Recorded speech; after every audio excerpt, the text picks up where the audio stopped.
Hi, yeah, I'm Saleel. I work at Aztec, and today I'm going to talk about StealthNote. It's an application where you can send anonymous messages, but by proving you are part of a company. So you can post as someone from Google or someone from Aztec, and you don't reveal your name or any personal details, but you still prove you belong to this company. Yeah, it's not like it's like there is a project called Team Blind. It's like a ZK version of that, and it's not like a unique idea I came up with. But yeah, I think like this is a good app in Noir. So yeah, what you can do is you can send anonymous messages without revealing your personal information, and it works by proving that you have a company Google account without revealing your details. So your company needs to be using Google Workspace for you to do this, for you to use the application. And what we are doing is we are in ZK, we are proving that you own a Google account from the company domain, and then don't reveal any personal details, but just reveal the domain, and then you can post messages. Yeah, we'll start with the demo. Yeah, so this is the application. You can open stealthnote.xyz and try it yourself. So these are the messages posted by others, and like here I am like signing in with my Google, with my Aztec email, and in the browser it's generating a proof that I own this Google account. So it's not sent to any server. It all happens in the browser, and it takes like 20 seconds to generate the proof. And yeah, it's done now, and then you can send any message. So it's like Twitter, but then instead of your username, it's like someone from Aztec Labs. You also have this verify option to verify the messages sent by other people. So you're not trusting any server. You can verify all the messages in the application. So it works using something called JWT. So when you sign in with Google, they return something called JWT. It's like a authentication token, which is like a signature on your account details. So in the payload, you have the name, the email, all this data, and then you have a signature from Google saying that this data is attested by Google. So people use JWTs, like Web2 applications use JWTs to verify users. So when you sign in with Google to some Web2 apps, they can identify and verify your email, and that's basically how you create accounts. So like if you share this JWT, you are basically proving that you have a valid Google account with company email. But we don't want to do just this because you have to share the whole payload, which also includes your name. So there is no privacy. So what we do is we verify this JWT in ZK. So we have a ZK circuit that verifies the JWT is valid, which is basically a RSA signature verification. And then we extract the email from the payload and just extract the domain from the email and like make that public. So all the information in the payload remains private. Only the domain is made public. Right, but we also want to bind our message to the proof. So in JWT, we have something called nonce.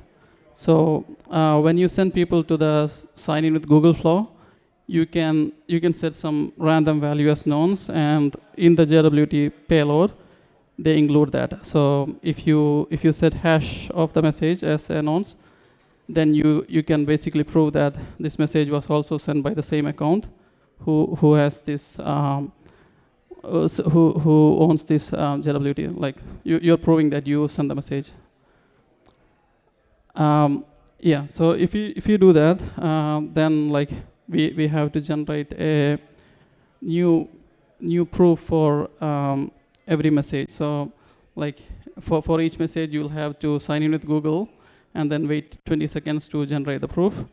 So to avoid that, we have something, we use a trick, like we just generate some ephemeral keys, like some temporary key, and then save that to the local storage. And then you sign the public key with Google. So basically in your JWT, you are attesting to a random public key, and then you use this key to sign any number of messages. So yeah, so one proof and like any number of messages. The problem with this is that all the messages that's signed by one ephemeral key will be linked, can be linked, and like the solution to that is like to give users the option when they want to change the key. So in StealthNote, you have this option, like you can get a new identity anytime, and then yeah, your previous messages are no longer linkable to the new identity. Okay, so another problem is like Google can de-anonymize you through the known. So we are sending your public key to Google, and then they know which message was sent by which public key, and basically Google can figure that out, like which person sent the message, and then they can also work with your organization to de-anonymize. I mean, one little trick there is to instead of like setting hash, the nonce as ephemeral key, you hash it with a salt, and then set that as the nonce. And like this is what you do in the ZK circuit. You give like the JWT header and payload, and the JWT pub key and signature, and then in the circuit you are verifying the JWT, which is basically you hash the payload and header, and then you do a RSA verification on the message hash. So you're proving the JWT is valid, and then you extract the nonce and you prove it's the hash of your public key and a salt. And in the last step, you're like the domain is a public input, so you're basically prove that the domain of your email field is same. So yeah, you're basically creating a proof that there is a valid JWT, and that has an email claim where the domain is what you say it is. So domain is public. Okay, so the flow is like, so first time, like when a new user come in the browser, they are generating a new key, and they do the OAuth flow, sign in with Google. Google will return the JWT. You create the proof and send it to a server. So the server will verify the ZK proof and then save the public key to a database for that domain. And then later when the user is posting a message, they are signing the message with their key pair, their like temporary key pair, and then they will send the message, the signature, and their public key to the server. Server will verify the message signature. So this is just like EDDSS signature. They will verify the signature, and then they also make sure the public key is previously registered. So by that step, they are like verifying the user is from the same domain. And then they will the server will save the message to the database. Later, when like other people come to the website, they can verify all the messages. What happens at that time is they query the server for the message, the signature. The server will send them the message, signature, and public key. So you first verify the message signature, then you verify the ZK proof, and then you make sure the public key in both matches. So yeah, you're verifying the message is signed by a public key, and that public key is part of a JWT signed by Google. So effectively proving it's someone from that company who made the message. Yeah, some trust assumptions. On the server there is only one assumption on the liveness. Server cannot create any message like on behalf of other company. because like in the browser, all the messages are verifiable, so they cannot forge messages. So the only assumption is on liveness. They can censor data, like it's a database basically. They can remove data. You can replace it with IPFS or a blockchain. So it's like that. And there is also trust assumption on Google.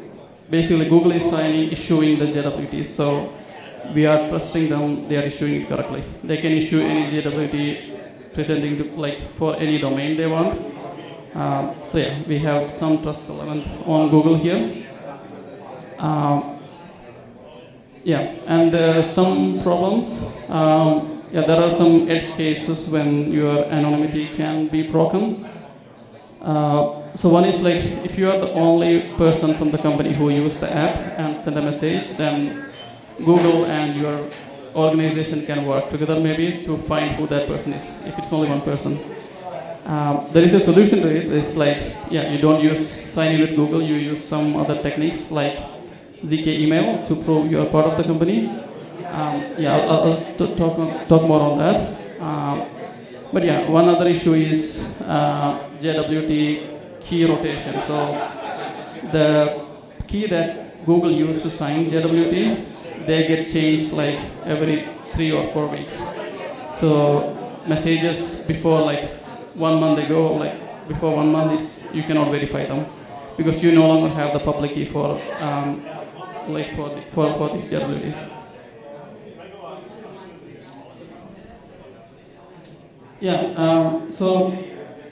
Signing, proving you're part of the company with JWT, it's like the first version, but the whole application is generic. You can do the same with any kind of proofs. Prove you are part of the organization using emails, or you attended a particular event, also using emails. You can prove that you're living in a city or a country with the city passport. Also, you can prove you are part of your home, and then you can produce messages basically you can produce messages by proving you are part of any anonymous source. So I have a blue version of this. You can choose to not use Google, but use email to prove that you belong to some company. It works with ZK email. So emails also have signatures.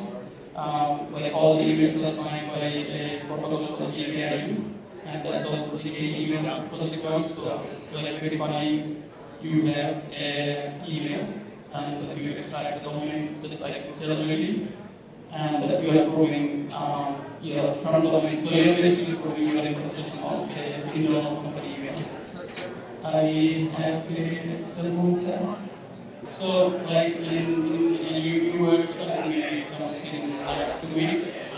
There will be more proof you are part of the company by using your email that you.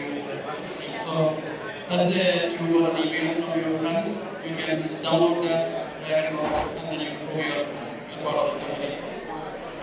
The advantage is you are no longer dependent on Google, and you don't have the subscription on Google. If you are the only person in the company who uses that, it's still fine. No one can find out who you are. Hopefully in 2 weeks. That's it.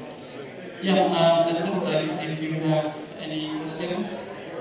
Okay, so how do you prevent delay attacks? So for example, somebody uses it again.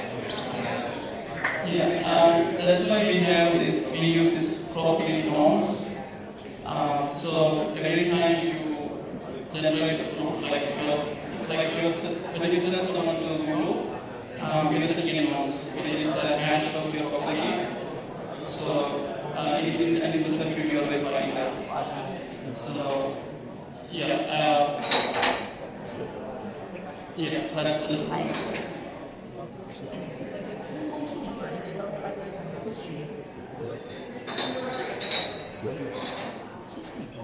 Right.